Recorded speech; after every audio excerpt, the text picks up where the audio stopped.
안녕하세요. 저는 금융연구원의 곽준희 연구위원입니다. 오늘 더벨 크레딧 포럼에 이렇게 초대해 주셔서 굉장히 영광으로 생각하고, 오늘은 이제 최근에 기업의 자금 조달 역량과 거시 건전성 점검이라는 주제로 이제 발표를 하도록 하겠습니다. 그래서 목차를 보시면은 먼저 첫 번째로 기업의 자금 조달 여건에 대해서 좀 간단히 살펴볼 예정이고요. 이와 관련해서 영향을 줄 수 있는 어떤 거시적인 여건을 전체적으로 점검을 해볼 테고요. 마지막으로는 이러한 여건들이 어떻게 변할지 알아봄으로써 자금 조달 여건도 어떻게 변할지 한번 살펴보는 시간을 가져보도록 하겠습니다. 먼저 기업 자금 조달 여건인데요. 들어가기 앞서서 이제 저희 금리 상황에 대해서 좀 말씀을 드리도록 하겠습니다. 모두 이제 굉장히 잘 아시다시피 이제 중앙은행이 기준금리를 전례 없는 속도로 인상을 해왔는데요. 아무래도 고인플레이션 환경 하에서 미국 연준이 금리 인상을 계속 지속을 해서 450bp 정도 인상을 해서 최근 2월쯤에는 이제 4.75%까지 금리를 인상하였습니다. 이 속도에 맞추어서 저희 한국은행도 최근에 이제 3.25%에서 3.5%로 기준금리를 인상을 하였고요. 이렇게 기준금리가 계속 인상되면서 이것이 이제 저희 기업의 자금 조달 시장에 큰 영향을 주고 있습니다. 좀 자세히 들어가 보면요. 먼저 이제 주요 시장금리 추이를 보실 수가 있는데요. 여기 이제 빨간색은 이제 회사채 3년물 AA- 등급을 그려놨고, 파란색 점선으로 국고채 금리 3년물을 그려놓았는데요. 지난해부터 이제 기준금리 인상에 맞추어서 이 시장금리도 같이 상승을 해왔었고, 특히 이제 작년 9월 말에 있었던 어떤 강원도의 지급보증 미이행 사태로 인해서 이제 이른바 레고랜드 사태죠. 그때 이제 단기 금융시장에 어떤 심리 충격이 있었기 때문에 또 이제 시장금리가 급등하는 모습을 보여왔었고요. 특히 이제 어떤 금융시장의 경색 정도를 측정을 하는 신용 스프레드 이제 노란색 막대기로 그려놨는데요. 요건 이제 회사채 금리 빼기 국채 금리로 그렸습니다. 요 이제 스프레드가 급격히 상승을 하면서 어떤 금융시장의 투자 심리가 크게 위축되었었고요. 이에 따라서 이제 단기 자금 시장의 어떤 대표적인 금리인 CP 금리 91일물도 이제 노란색으로 표시가 되는데 크게 상승을 했었습니다. 이래서 이제 작년 말에는 굉장히 안 좋은 저희가 상황이었는데요. 다만 이제 최근 들어서는 좀 인플레이션이 좀 정점이다 이러한 이제 논의도 있었고, 그에 맞추어서 어떤 중앙은행의 금리 인상 기조도 좀 완화될 수 있다는 기대가 있었고요. 여기에 더불어서 이제 중앙은행과 정부에서도 이제 유동성 지원 프로그램을 아주 적극적으로 실시하면서 단기 자금 시장을 포함해서 이제 회사채 시장, 어떤 국고채 시장 모두 이렇게 안정되는 모습을 보실 수가 있습니다. 그래서 이제 전반적으로 자금 조달 비용이 하락했다고 볼 수가 있고요. 이제 유동성 및 신용 위험도 많이 이제 축소된 상황으로 이해하시면 되겠습니다. 특히 또 이제 작년에 이제 국고채 금리가 먼저 하락을 했었는데요. 요게 약간 저는 어떤 회사채 금리의 어떤 선행 지표로도 볼 수 있다고 생각을 하는데, 국고채 금리도 이제 하락을 하면서 회사채 금리를 좀 끌어내린 측면도 있다고 볼 수가 있습니다. 특히 이제 국고채 시장의 경우에 작년에 상대적으로 나쁘지 않았는데요. 이 말은 이제 해외 투자자들이 우리나라에 이제 많은 유동성을 좀 어느 정도 국고채 시장을 통해서 지원해준 측면도 저는 있다고 생각을 합니다. 다음으로는 이제 저희 이제 자금 조달 비용이 이제 작년에 올랐었다가 최근에 또 다시 이제 내려가는 추세에서 실제 이제 기업 자금 조달 현황은 어땠는지 좀 살펴보도록 하겠습니다. 요건 이제 한국은행의 금융시장 동향 이제 연간 자료를 먼저 보시겠는데요. 이 파란색 막대기를 보시면 이건 이제 기업의 은행 대출 증감액을 보실 수가 있습니다. 특히 이제 21년과 22년을 비교를 해보시면 은행 대출은 이제 21년에 89.3조 원 증가해서 22년에는 이제 104.6조 원 정도 증가한 걸로 증가세가 이렇게 늘어난 걸 보실 수가 있어서 은행에서 이제 대출을 기업들이 많이 해왔다. 작년에 이렇게 보실 수가 있고요. 반면에 이제 회사채 같은 경우는 21년에는 16.2조 원 순 발행이었다가 22년에는 5.9조 원 순 상환을 기록을 하면서 회사채를 통한 자금 조달은 쉽지 않았다. 이렇게 보실 수가 있겠습니다. 한편으로 이제 주황색을 보시면 이건 주식 발행인데요. 주식 발행도 21년과 22년을 비교를 해봤을 때 28.9조 원에서 21.7조 원으로 좀 감소를 하면서 주식 발행도 어떤 은행 대출에 비해서는 그렇게 순탄치는 않았다 보실 수가 있습니다. 이제 오른쪽에는 이걸 이제 월간 그래프로도 그려놓은 건데요. 이제 이거는 제가 약간 좀 이전에 자료를 만들어서 좀 12월까지 해놨었는데 이제 1월 지금 통계도 있습니다. 이제 그래서 저번 달 통계를 보시면은 여전히 이제 은행 대출은 견조한 거를 보실 수가 있고요. 다만 이제 회사채가 이제 안 좋았었는데 올해 들어서 좀 이게 금리가 떨어지고 하면서 그리고 단기 시장의 어떤 심리도 약간 회복되는 모습을 보이면서 다시 이제 회사채도 순발행으로 전환을 해서 지금은 좀 이제 양호한 상황으로 보실 수가 있고요. 다만 이제 주식 발행의 경우에는 아직 좀 추이를 지켜보아야 될 것 같습니다. 아무래도 아직 주식 시장이 이제 좀 좋아지고는 있지만 그렇게 아직 불확실성이 계속 상존하고 있는 상황이기 때문에 주식 발행도 아직 1월 통계를 보시면 그렇게 활발하진 않은 거를 이제 확인을 하실 수가 있습니다. 그 다음으로 이제 그러면 작년에 이제 자금 조달 비용이 많이 확대가 됐었기 때문에 이게 이제 우려가 되는 바였는데요. 앞으로 이제 어떻게 이 비용이 변할 것인가를 이해를 하기 위해서는 이 자금 조달 비용이 어떠한 요인들에 의해서 변했는지 이해하는 것이 좀 중요하다고 볼 수가 있겠습니다. 그래서 작년 특히 말에 이렇게 자금 조달 비용이 상승했던 이유는 아까 말씀드렸듯이 전반적인 금리 인상 기조가 있었고요. 또 저희가 이제 레고랜드 사태는 이벤트도 있었기 때문에 어떤 투자자들의 위험 회피 성향이 크게 확대되었다. 또 이에 따라서 신용 위험도 있을 수 있다는 좀 우려감도 있었다. 요게 이제 어떤 투자자들이 자금을 좀 기업에 이렇게 대주기를 좀 꺼리는 자금 공급 감소 요인으로 좀 작용을 했다고 저는 이제 해석을 했고요. 특히 좀 더 이제 자세히 들어가 보면 이제 일반 회사채 같은 경우에는 또 이제 등급별로도 좀 이게 차별화되는 모습을 보여서 우량물 쪽으로 이제 좀 쏠림 현상이 발생을 하였습니다. 그래서 최근에도 이제 금리 추이를 보면은 어떤 우량물과 비우량물 간의 스프레드가 그렇게 축소되지는 않고 오히려 좀 벌어지는, 그래서 우량물을 아직 좀 더 선호하고 있는 이제 그런 모습을 보실 수가 있고요.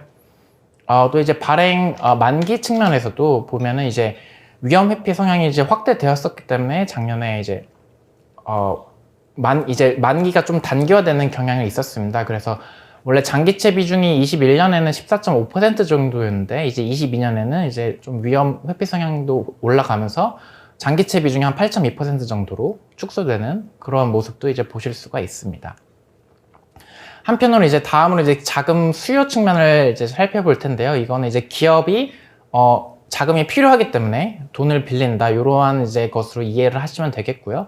아무래도 그간 이제 기업 부채가 많이 늘어났었기 때문에 이에 대해서 이제 차환 수요가 좀 많이 늘어났던 걸로 저는 이제 보고 있고요.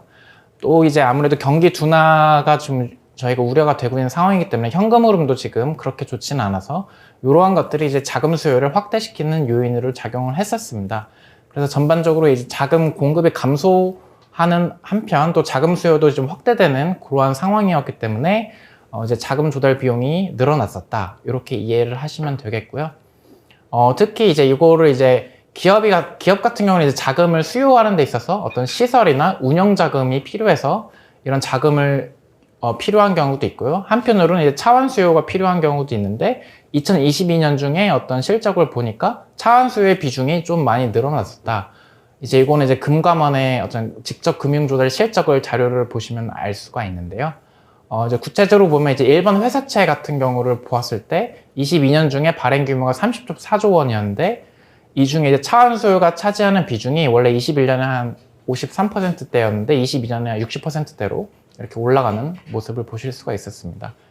그리고 한편으로 이제 아까도 말씀드렸듯이 이제 9월 28일에 강원중도 개발공사에 기업회생 신청하는 그런 사건이 있었기 때문에 이때 이제 ABCP 시장에서 단기적으로 이게 차환해야 되는 수요가 굉장히 많았습니다. 그런 것도 이제 자금 수요가 많이 늘어났던 요인으로 이제 이해를 하시면 되겠습니다. 이제 다음으로는 이제 거시 건전성 점검인데 왜 여기서 이제 거시 건전성 점검을 하냐 하면은 이제 아까 말씀드렸듯이 이제 자금 조달 비용이 자금 공급 요인에 의해서도 결정이 되는데 자금 공급은 또 이제 중앙은행의 기준금리의 영향을 굉장히 많이 받습니다.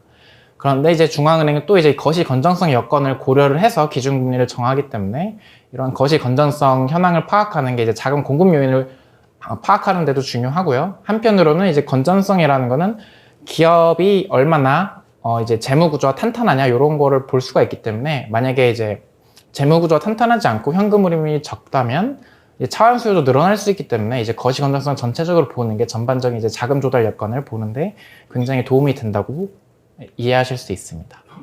그래서 먼저 저희가 이제 거시 건전성 볼 때 가장 중요하게 보는 통계가 민간 신용의 명목 GDP 대비 비중입니다.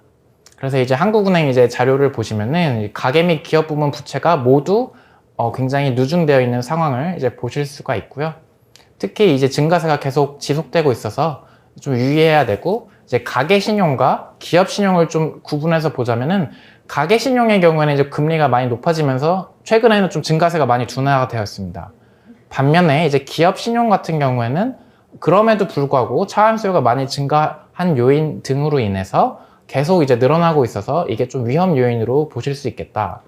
그리고 만약에 이제 추가적인 어떤 금리 인상 충격이랄지 앞으로 이제 충격이 있을 경우에는 기업 부문도 이러한 측면에 있어서 가계보다 좀 취약할 수도 있다. 이렇게 보실 수가 있겠습니다. 이제 다음으로 저희가 이제 한국은행 자료를 보시거나 저희가 이제 여건 분석을 해봤을 때 저희가 가장 중요시 지금 위험 요인으로 생각하는 것 중에 하나가 이제 부동산 시장입니다. 그래서 이 부동산 금융에 얼마나 저희가 노출되어 있는지에 따라서 이제 자금 조달 여건도 많이 영향을 받을 거라고 생각이 되는데요. 먼저 이제 금융 익스포저, 이제 부동산 금융에 대한 익스포저가 얼마나 되냐 이렇게 측정을 최근 자료로 해보았더니 이거 한국은행 자료입니다. 2022년 9월 말 기준으로 이제 2,696조 원. 그래서 2019년 말에 비해서 이제 649조 원 증가를 해서 이 증가세가 엄청 컸다 이렇게 보실 수가 있고요. 이 익스포저를 이제 GDP 대비로 보더라도 17년에는 이제 100% 미만이었는데 이제 22년 9월 기준으로는 이제 125.9%까지 이제 부동산 금융의 익스포저가 많이 늘어났다 이렇게 보실 수가 있고요. 이 민간 신용 안에서도 이제 부동산 금융의 비중을 보면은 17년 53.8%에서 21년 56.5%로 크게 늘어났다 이렇게 보실 수가 있습니다. 그런데 이제 이거는 저희가 가용한 자료를 가지고 낸 통계인데요. 이제 문제가 이제 통계상 나타나지 않는 부채들도 많이 있습니다. 요거 이제 학계에서는 히든 뎃이라고 해서 이것도 이제 굉장히 위험 요인으로 많이 보고 있는데요. 특히 이제 우리나라 같은 경우에 새마을금고나 신협 등의 상호금융권 그리고 부동산 신탁사 이쪽에 이제 익스포저가 제대로 이제 통계에 잡히지 않기 때문에 하지만 이들이 또 이제 익스포저 많이 늘렸다는 걸 저희가 이제 내러티브상 알고 있기 때문에 이것도 이제 위험 요인으로 저희가 생각을 해야 된다 이렇게 보실 수가 있겠고요. 그래서 저희가 이제 아무래도 앞으로 이게 그러면 얼마나 위기 가능성이 있는가 이런 것도 좀 관심이 있으실 것 같은데 좀 과거 사례를 보는 게 도움이 될 것 같습니다. 그래서 제 개인적으로는 이제 2011년, 12년 유로 재정 위기 때 스페인이 이제 그때도 이제 재정 위기가 오면서 부동산 쪽이 특히 위기가 있었는데요. 스페인도 당시에 이제 건설업이나 이제 건설업 등에서 이제 부동산 금융 관련 익스포저가 많이 컸습니다.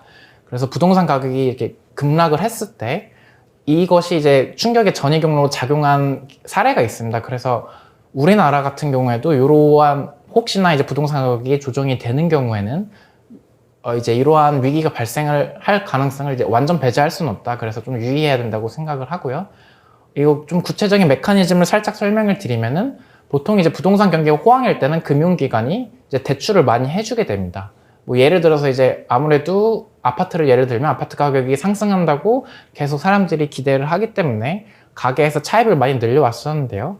은행의 입장에서도 요거는 이제 아파트 같은 경우는 좀 어느 정도 안전한 자산이라고 보고 이제 담보로 잡기 때문에 좀 편하게 대출을 많이 늘리는 그러한 경향이 있습니다. 하지만 이제 예상치 못하게 뭐 이제 금리가 인상된다든지 이런 등의 이유로 부동산 가격이 급락을 하게 되면 이제 담보 가치가 하락을 하기 때문에 요 경우에는 이제 대출을 좀 회수를 해야 되는 이런 게 이제 급격히 발생하는 경우가 발생하고요.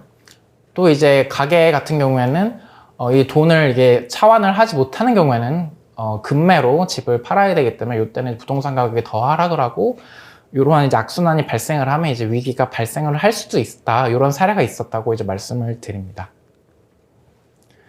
그래서 요거는 이제 부동산 금융 자금 흐름도를 제가 이제 나름 구성을 해 본 건데요.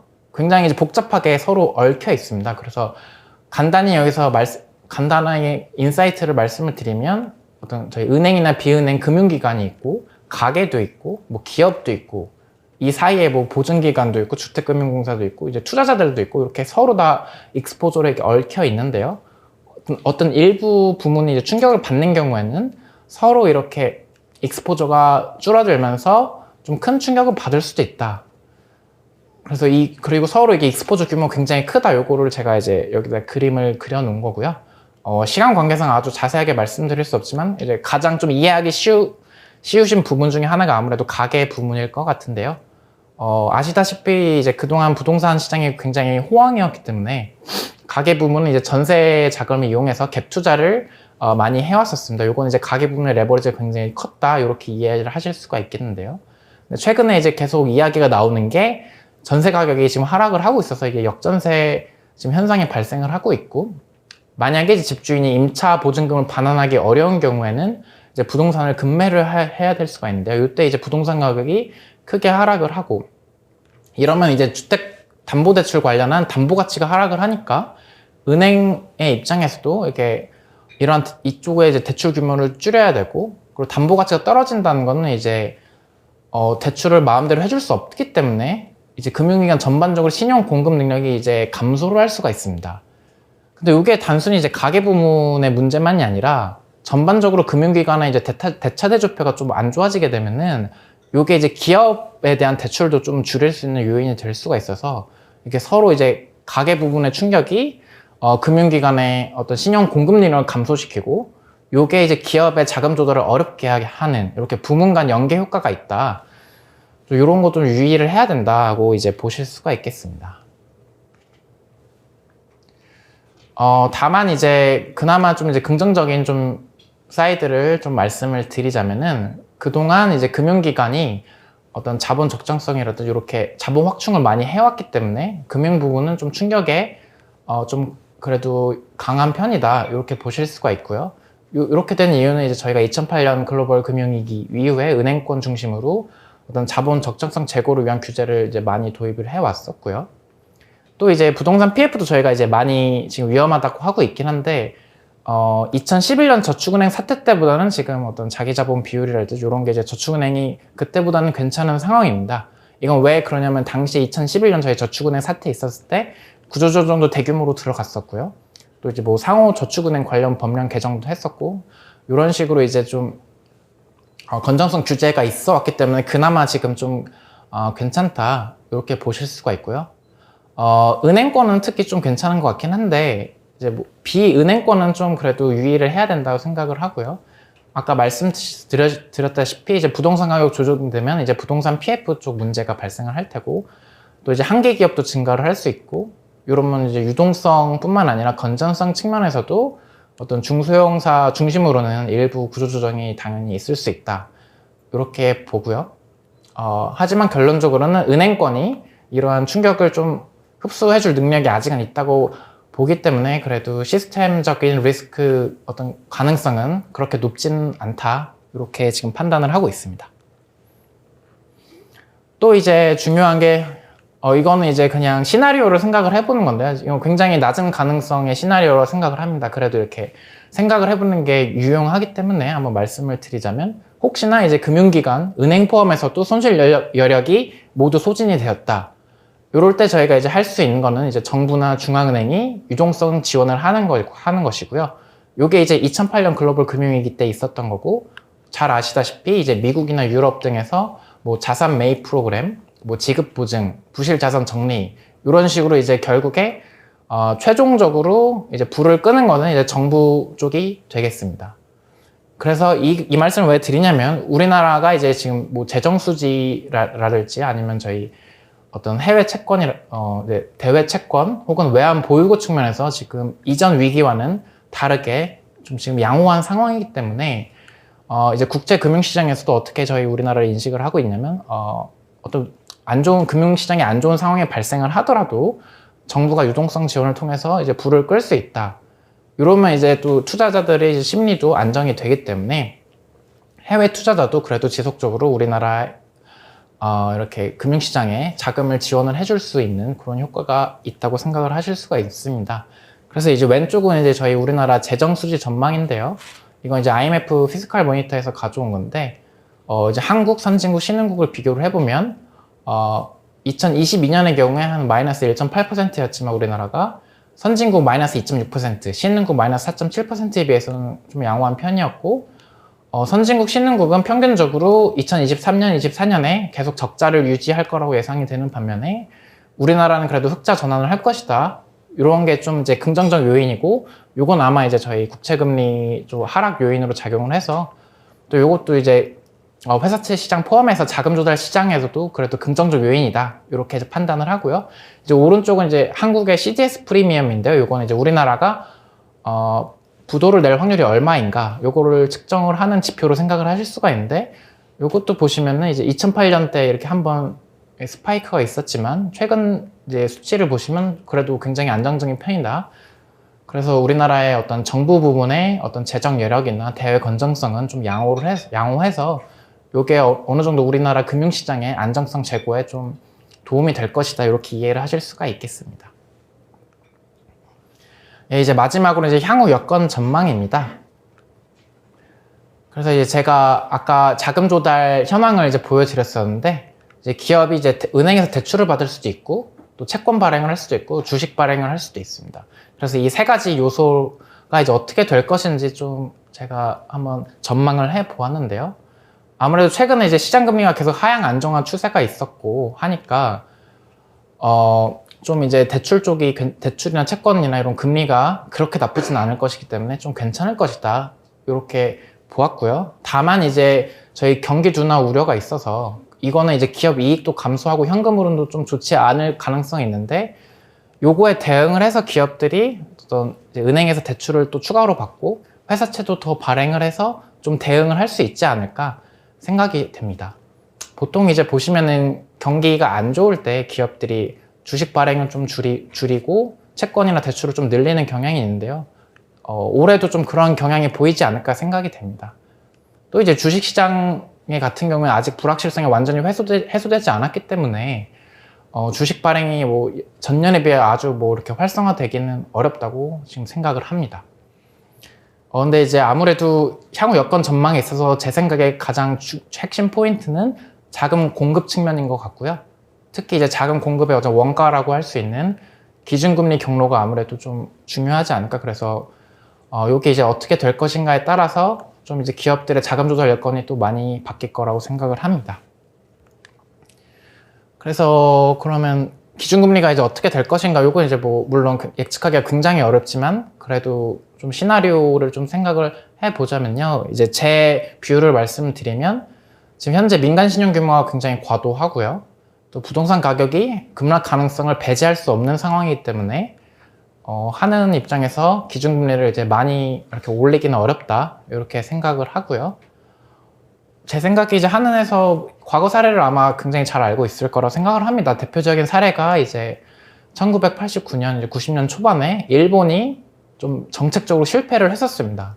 그래서 금리를 그때 굉장히 많이 올리고 대출 규제를 오히려 강화를 함으로써 대응을 했더니 이제 부동산이나 주가가 폭락을 해서 이제 잘 아시다시피 좀 잃어버리는 10년, 20년 이렇게 굉장히 나라가 어려워지는 상황이 있었고요.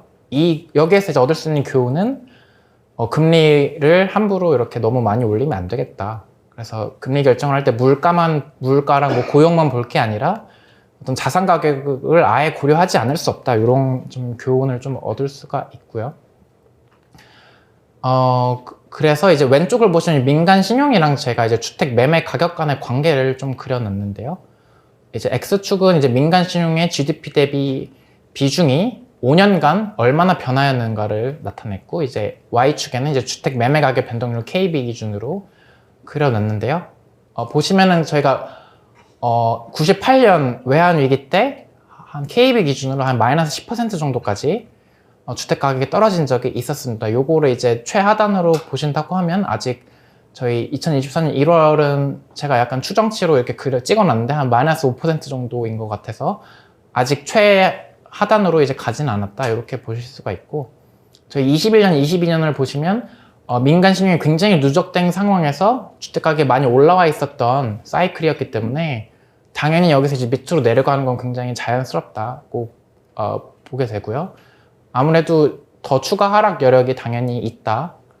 이렇게 보실 수가 있겠습니다. 또 오른쪽은 제가 이제 성장률, 실질 성장률하고 금리를 좀 그려놨는데요. 보시면 실질 성장률이 지금 점선으로 되어 있는데 이게 이제 2000년대 초반부터 보시면 이제 추세적으로 하향 안정화되는 추세가 있고요. 명목금리랑 실질금리 둘 다 이제 이 성장률을 따라서 밑으로 이렇게 내려가는 모습을 보실 수가 있습니다.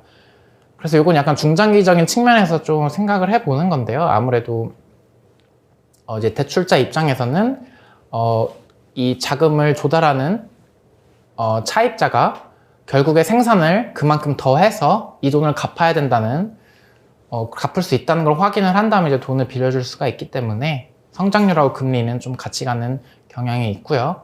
그래서 향후 금리는 아무래도 현재 기준금리가 이제 3.5%인데 이 성장률 추세를 보았을 때 3.5%에서 아주 크게 이렇게 벗어나긴 어려울 거라고 보고요. 이제 중립금리라고 저희가 말을 하는데 이제 좀 안정된 상황에서 금리 수준은 3.5%보다는 더 밑에 있을 거다. 이렇게 이제 생각을 해볼 수가 있겠습니다. 물론 이제 기준금리 경로에는 불확실성이 존재를 합니다. 그래서 저희 이제 시장 지금 상황을 보면은 물가 정점이 왔고 하향 안정화가 이제 될 것이다. 이렇게 이제 보고 있는 걸로 생각이 되고요. 저희 이제 국채금리 뭐 3년물, 10년물, 뭐 미국, 한국 다 보더라도 아무래도 미래에는 좀 금리를 낮출 것이다. 이렇게 보고 있다고 지금 생각이 되고요. 다만 저희가 예상하지 못한 또 다른 충격이 와서 인플레가 이제 예상치 못하게 더 오른다. 이래서 만약 금리를 추가적으로 더 미국이 올려야 된다. 이때는 한국은행도 좀 따라갈 수밖에 없다고 생각은 듭니다. 아무래도 저희 자본 유출이나 환율 급등 가능성이 있기 때문이기도 하고 저희가 지금 하는 기준금리가 3.5%인데 미국이 지금 4.75%까지 갔고 이제 더 뭐 한 두 차례 정도 더 올릴 예정이기 때문에 현재가 지금 저희가 이제 한미 금리차가 한 1.25%포인트고 저희가 2000년에 이제 가장 맥시멈으로 금리차가 1.5%포인트였기 때문에 그 이상으로 저희가 차이 벌리는 건 좀 부담스럽지 않을까 이렇게 생각이 되고요. 또 이제 마지막으로 제가 말씀을 드리면 밑에는 저희 이제 금융연구원의 이제 장민 박사님께서 최근에 연구를 하신 건데 이제 테일러 준칙이라고 이제 중앙은행이 이제 물가랑 성장이랑 보통 고려를 해서 금리를 결정하는 식이 있는데 여기에 이제 금융 안정까지 고려를 한 이제 테일러 준칙을 이용을 해서 이때 이제 적정 금리는 어떻게 나올까? 요건 이제 실제로 이제 중앙은행 내에서 보통 산출을 해보는 식이고요. 요 식을 적용을 해서 해봤더니 2022년 쪽을 보시면은 적정 금리가 이제 위로 많이 올라가는 걸 보실 수가 있어서 단순히 이제 테일러 준칙을 이용을 한다면 적정 기준금리가 4%대를 넘어설 수도 있다. 그래서 이러한 상방 위험이 없는 건 아니다. 이렇게 이제 말씀을 드릴 수가 있겠습니다. 예. 그래서 여기까지 이제 제 발표를 마치도록 하겠습니다. 들어주셔서 감사합니다.